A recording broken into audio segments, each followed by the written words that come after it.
Ladies and gentlemen, welcome to Film Hustlers. Actually, it's Film Hustler this week. Davey Dave is off, and so is Rod Tootie Rinks. I am broadcasting from Toronto, Canada. I'm producing a film called Meet Me Next Christmas out here, and it's been a lot of fun. I'm on my last week, so I'll be coming back, and the gang will be together very soon. But I wanted to broadcast from the set. I wanted to do an interview with a really interesting assistant director who's also a filmmaker, and his sort of struggles and how he sort of handles it is pretty interesting to me, so I think you guys would find it interesting. I wanted to remind everyone what our podcast is about. It's about filmmaking. It's about not being stopped if you're a content provider, making sure you're always working hard to get your projects done. There's so many different ways to do it these days. It's not like the old days where you just had a couple of studios and a couple of networks. Now you've got streamers and networks, all kinds of different ways to get your projects done. And here at Film Hustlers, we think the best thing to do is to inspire and to have conversations with people that are at the highest level of the industry and also just breaking in. Today we're going to have a cool interview, and I think you guys will enjoy it. And I just want to remind you to rate us, review us when you can, because it helps the podcast grow. Leave comments on our IG if you can. That would be greatly appreciated. And just tell your friends about it, because we're excited to be doing it. The Film Hustlers actually made a movie this year. It's a short. We're almost done with it. Hopefully we'll be having a screening soon. Anyway, let's get into it. All right, so we're coming to you live from the set of Meet Me Next Christmas here in Toronto, Canada. If you hear noises, because we got a crew of 70. And anyway, we're making a movie, and I wanted you guys to hear interviews of real people working on films here on the set. And I've got Earthwyn Davis. Now, I met Earthwyn Davis because he's working on the show. You're an AD. Now, assistant directors, there's lots of them on this movie. We're making a Christmas movie here in Toronto. Where are you from? I'm from Toronto, Ontario, born and raised. So Earthwyn I met because I was working on the set, and I noticed he was around the tent where I was started supervising, keeping people quiet, and we started talking, and I realized that he's a filmmaker. How did you get into the film industry? So it was a little weird. I started out actually doing urban design. I did go to university, but I was always into, doing creative stuff. I was a creative writer. I was into creative arts, did a lot of, wanted to get into animation at first. And then basically I ended up working for my first year in urban design.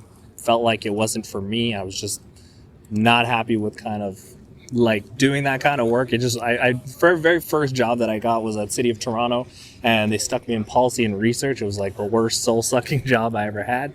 And then I was like, I have to do something that I'm passionate about. And so since I had already done a lot of creative writing in school and taken a lot of like fine arts courses, I actually had written a bunch of scripts in my free time. And so when I graduated, I took the money I had made from co-op and I started making film. And that's really how I got into it. Dude, that's amazing. So Earthwyn was working as an AD on the movie. I ran into him, we were talking, and he pitched me a couple of his movie ideas, and I said, oh, that's pretty interesting. There's people on the set that are here from Netflix, and he started talking to them, kind of creating an opportunity. I guess for people who are listening, like I heard you talking to someone the other day about that when you hear of certain directors being on certain movies that you try to get on those movies. Is that true? Yeah, that's right. One of the best things that I think I've ever heard, best piece of advice, was Conan O'Brien when he was like quitting when his show was over at Comedy Central. He was like, if you really, really want to get into film, or you want to be a writer, if you want to be a director, really you just have to get close to the people who are doing things that you love, and the kind of like just try and work in their zone. Anything that's like in their periphery, like that you can kind of, any way you can get close to the action, work in that area, and you'll get closer to your dreams. And that's kind of what I've always tried to do. Anyone who's like a director or a writer or a producer, creates any kind of movies that I really, really like, I just would always try and work on those sets and try and get on those sets and be as close to the director as possible. And did you get like for instance, Rusty Cundiff is our director. Yeah. He was a guy that worked with Chappelle, which I found very impressive. Yep. Did you know that our director had worked with Chappelle? Yeah, so that was, so exactly. So just Chappelle's always been an inspiration of mine. I love, I've been watching his stand-up for years, watched his show, and then we have this thing called the Hot List here in Canada. So anytime there's productions that happen anywhere in Ontario, we can kind of go down this list, and I'll just, I'll do some research, kind of go through what's happening in, if there's any movies, if it's features or if it's a television show, kind of see who's there. And I saw Rusty's name, and I was like, okay, well, he's worked on Chappelle's show. This guy might have something. It might have some insights into directing, into talking to actors. There's something that he could probably help me with that I probably could use in my career. And so, I just came here to kind of work, and it worked out great. I have some pull with the director. Maybe I can get you a meeting. Oh, that would be awesome. But yeah, I like that. I think people can learn something from what you're saying. We're going to come back to Earthwyn. In the meantime, I'm going to talk to you guys about our sponsor, extrememusic.com, and we'll be back with Earthwyn in a couple of minutes. Speaking of extrememusic.com, if you haven't checked them out, you should. If you're a producer, you're a director, content provider, whatever it is you do, if you need music, which we always need music for our stuff, right? That's the place to go. And I'll say this, on every one of my films, I've used extrememusic.com, and it's been amazing because in some cases, I'm doing a big opening. I have a credit title sequence at the beginning of my films. I have gone to Extreme Music, and I have used one of their library music cues to open the film, to run my credits over. Sometimes I use them for the end, and I run my end credits over a song. And then in the body of the movie, there's a diner, or there's a specific dance, or there's an emotion between my two lead characters that has to sort of be bridged by a beautiful song that has the right lyrics. I've been able to find everything right there on extrememusic.com. Russ Emanuel is a genius, and he's put together a really, really easy to use, very well priced website that helps us all. And look, from Netflix to Fox to Universal to even the indies, everybody uses extrememusic.com. Check them out. They're the best in the biz. And believe me, if you can't find it there, you won't find it.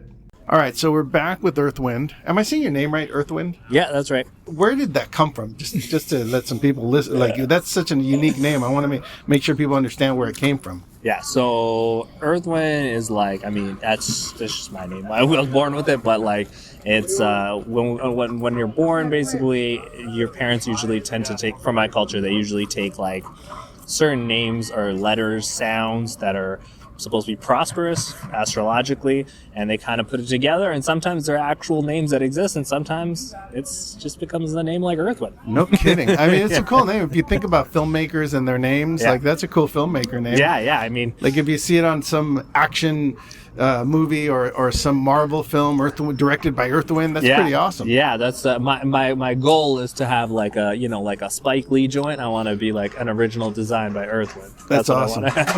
So that's interesting. So let me ask you this. So Sure. What is the ultimate goal here? We talk about it on the show a little bit, there's different ways to become a producer, different ways to become a director. Some people produce their way through the AD department, you go from AD to line producer to UPM or vice versa. Right. Then you end up as executive producer because they can't live without you. Or you just go directly to directing from nothing. Yeah. Right? Because that's how that works. But what's your goal? What's the ultimate plan for you? I kind of was trying to figure out a way into the industry when I first started. So I was doing a lot of freelance writing. I started out just getting into writing and directing and just learning about the craft.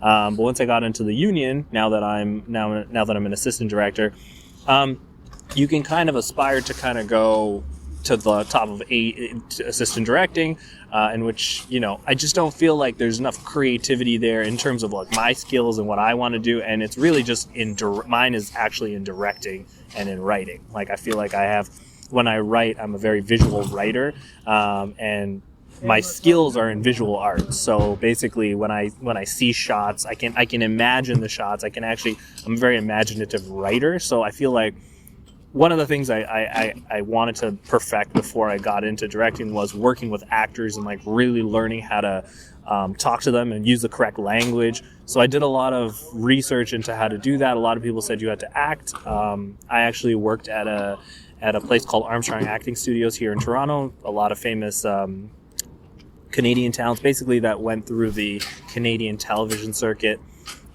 would go through this. Hannah Montana, actually, Billy Ray Cyrus when he was performing here, I think early 90s. Miley Cyrus was a kid and she went into Armstrong Acting Studios. A lot of them came through there. So I worked with a lot of those actors and actresses and just absorbed as much as I could from like the acting coaches, and it's helped a lot in my writing. It's also helped a lot in me understanding how to direct actors. And I think that's what I was trying to mention a little earlier about talking to Rusty and just kind of seeing how he communicates with the actors. Sometimes it's like in your mind you have an idea of how, you know, a joke or how a line might go or how you may want to motivate an actor, but until you find someone who's similar to you or has a sense of humor that's similar to yours and kind of talks to an actor and you can see it firsthand, it makes a little bit more sense, kind of like, you know. So I think that's kind of the goal. Like it's a crazy thing because sometimes you just have to jump in, you know, make it happen. Yeah. So what's the next steps, do you think, for you as a director? You're really a writer, director, producer. You know, we talk about it on the show all the time.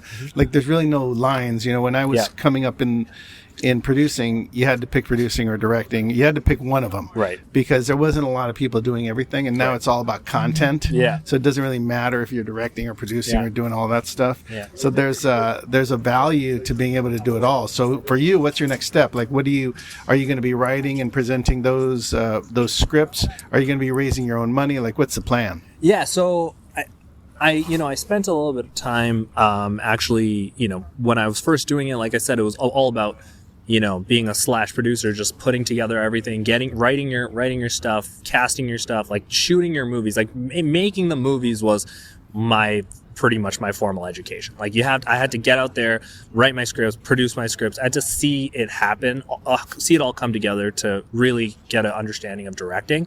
Now it's really about taking that to the next level. And I've started to, you know, apply for, I just recently applied to a CFC program. CFC is the Canadian Film Center here in Toronto, which, you know, basically helps emerging artists, connect them with, you know, people in the union essentially, and gets them to work with higher level talents. And that's really, I think, sharpening my skills as a director. I just really need the opportunity to get out there and direct more. I also, like I said, because I want to be a writer director, writing has always been a passion of mine. I'm always creating things. I'm always writing.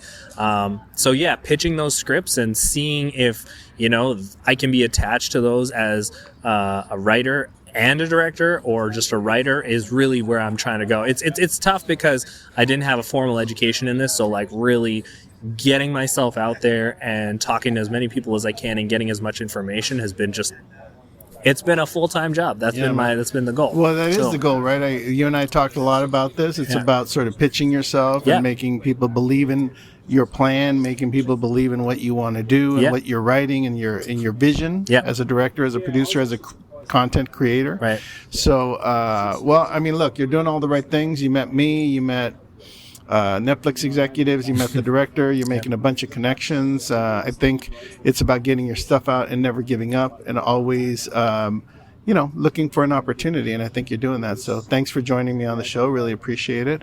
We're out here in Toronto, Canada, doing Meet Me Next Christmas. Earthwyn is a director, writer, and he's working here as an AD, but making his contacts and going to make his dreams come true. He can make it happen right from here, right thanks, from Mark. The set. Yeah, man. Thanks for Appreciate talking. It. That's a pretty cool guy, Earthwyn. You know, wishing you all the luck. Like I said, we met on the set. He was ADing. He had his ideas. We started talking about, you know, what they are, his scripts. You know, a person with a lot of great ideas, wants to be directing, writing, producing.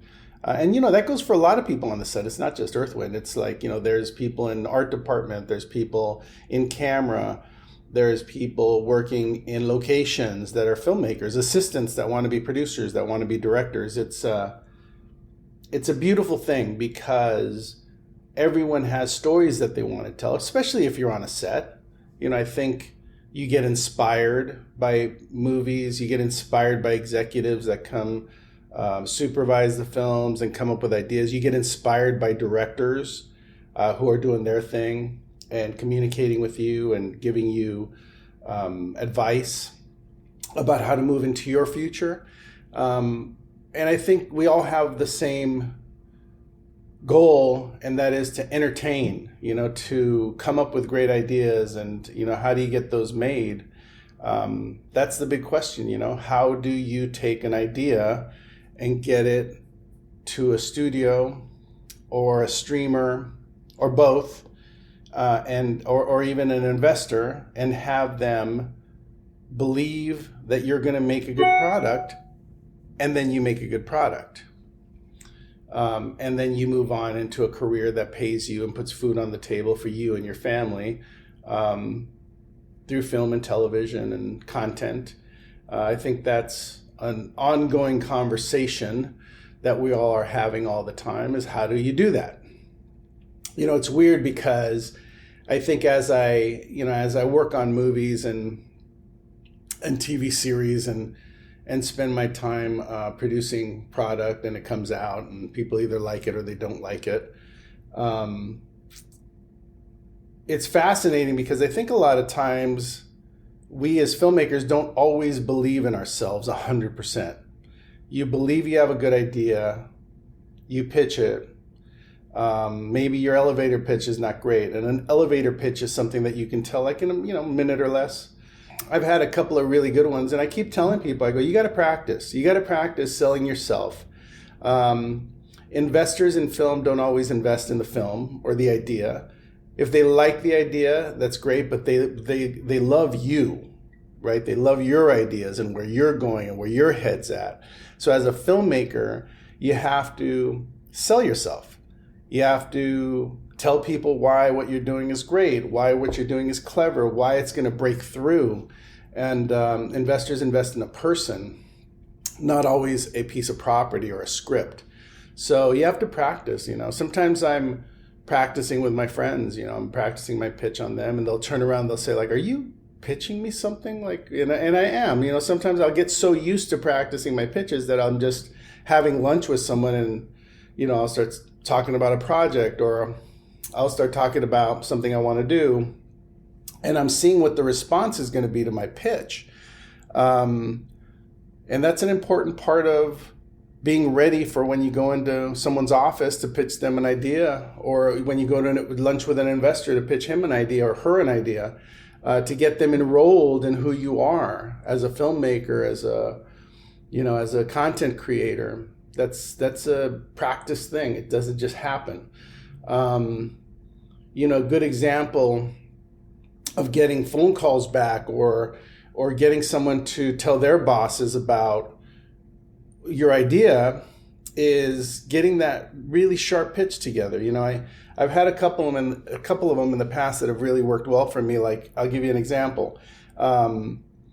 I used to call companies to pitch this one script called Rock Me Amadeus, which I'm a big fan of, and it's about a teenager who, out of nowhere one day, starts playing the piano, and classical piano at that. He realizes he can play everything he hears. So the classical music world gets really interested in this kid because he's on YouTube and he's getting a bunch of hits, and everyone's fascinated by a kid who didn't play is now all of a sudden playing. And classical music adopts him and tries to get him to be the reincarnation of Mozart Amadeus. So it becomes a big marketing ploy, and the script takes off from there. And that used to be my elevator pitch for a script called Rock Me Amadeus. And people would get really interested, right? Because it's kind of clever that a kid starts to play piano out of nowhere. And that classical music, being where it's at, needs a hero, needs someone to bring attention to that world. So the script became interesting to people and they read it. I never got it made, but that pitch always worked, and I always wondered why. And it's just because there's a fantasy element, something that you don't see every day. And you have to think about your pitches. Jurassic Park, I imagine that would have been a really great elevator pitch. You know, here's my story. It's a scientist extracts DNA from a dinosaur bone, and he creates a park, and the dinosaurs get out of the park, and, you know, the rest is history. So, I mean, that pitch alone, like I probably told that in 10 seconds, is fascinating, right? You get really interested. You're like, what the heck did he just say about dinosaurs? And I think that high concept is a great area for young filmmakers to sort of live in, because it's quick, it's understandable, really in a short phrase, in a paragraph, you can get your story out. People could understand what you're saying really quickly. If you have something really interesting happening to your characters, they're reincarnated, they're traveling in time, they're, you know, whatever is happening in your story, if you can make it fantastic, then people get very interested very quickly. And if it's easy to tell, then they're able to tell their bosses, or the person that they know who has a lot of money who wants to get into film, or a studio head that, you know, I spoke to Mark and he has this great idea for a movie, and here it is, and they're able to translate it. So I think that there's a lot to be said for high concept ideas that are easy to understand, so that someone can help you sell those projects to their bosses, you know, to people that have a checkbook, to studios that are looking for something unique and different. I also think it's important that you realize that when you go into a pitch or you go into an interview, that it's as important for the person across from you to see value in you for them than for you to always want something in that meeting. You know, I used to go into meetings and I used to be like, I really need this job, or I really need to sell this, or, you know, it was always about me. So I think when it started shifting for me was when I was going into meetings knowing that I'm selling myself so that that other person could see value for them in hiring me. So if they hire me, they get to tell their bosses, hey, I'm going to hire this guy and he's going to make us look good, or he's going to make me look good, or whatever that is. But I think there's a value in going in and giving them the interview that's going to make them feel like, wow, if I hire you, I'm going to look good. You're going to get me a promotion because you have unique ideas, because you have different ideas, because you're reliable, like whatever you want to call it. But there's a lot of value there too. So I think that, you know, as I'm on the set here, meeting all these people and seeing, you know, young people getting their start, having all these dreams, it's exciting because it's, you know, every 10 years the business changes. There's new ways to sell product, new ways to make movies and television and content. There is innovation. Every once in a while you see a show like Squid Game, which I recently streamed. I thought it was terrific. It was different, unique. You know, there's lots of good stuff out there. There's lots of good stuff in your mind. There's lots of good scripts that you're thinking about picking up and writing. Just remember, the easier they are to understand, if you can tell those stories in 30 seconds or so, and have people understand what your pitch is really quickly, then you probably have a pretty good movie or a pretty good product. It's all about being able to tell your story quickly and efficiently, and not relying on the idea that, oh, you have to hear this whole story and this whole backstory of this person to understand why something happens. I'm not a big fan of those kinds of ideas because, I don't know, maybe it's because I've grown impatient as a filmmaker or as even a viewer. And I just want ideas to be really concise and quick and easy to understand so that I can get to the characters doing whatever they're doing. One thing I did do on the movie I'm working on now, Meet Me Next Christmas, is I had this idea that I wanted to really focus on the last 30 minutes of the script, last 30 minutes of the movie. It was really important, right? Because you start your movie and you get to know your characters, and then in the middle of the film, the middle 30 pages, you get into a little trouble, right? There's some big situations where your characters get into trouble, or they get into they get into a situation where they have to solve something. And then the last 30 pages are a race to the end. Are they going to fall in love? Are they going to solve the problem? Are they going to get the money? Like, it's always something. So I think one of the things that really worked for me this time is I put all 30 pages of the final part of the script up on my board, and I would look at them every day. And I'd think about, are we racing to the end? Is there anything stopping us from having momentum so that the audience gets to it? Because by the last 20 pages, 10 pages, which is about 10 minutes, last 10 pages about 10 minutes, you want to get to the resolution, because you've been watching this movie for a long time. You kind of know where it's going, and you want to have like this great resolution at the end. So I think there's value in looking at your product, making sure it's got some high concept ideas, easy to pitch. And then when you finally get to do it, that you make sure that your last 25, 30 pages are racing to the end, so that you come to the resolution and everyone's satisfied with the 90 minutes of movie they just watched. And it's not hard to look at your pages and to think, oh, this scene could move faster, or that's a redundant scene. I sort of already saw that one before. Anything that's going to interfere with the forward movement and new information at the end is going to help your movie have momentum and really motivate someone to want to make it. Anyway, I miss the guys. I don't have Dave. I don't have Rod Tootie Rinks with me, but I'm going to be back in LA soon. Looking forward to getting the show back together. As I mentioned before, we do have a movie that we did called Beautiful Darkness, starring Emilio Rivera, Pepe Serna, Richard Livingston, Efren Figueroa. Sorry, I didn't want to forget him. And, we'll probably have a screening soon, so we'll be inviting everyone who listens to the show, I hope. I know you all can't come, and we probably can't afford to put rent a theater big enough. So, maybe we'll open it up, have some people come out, people that live in LA. And the only other thing is recommend the show to your friends. Make sure you review us, or at least rate us. And we'll keep doing our thing. Hopefully you get inspired. If you have any questions, you can always IG us. Thanks for listening, and we'll be back to you next time on Film Hustlers.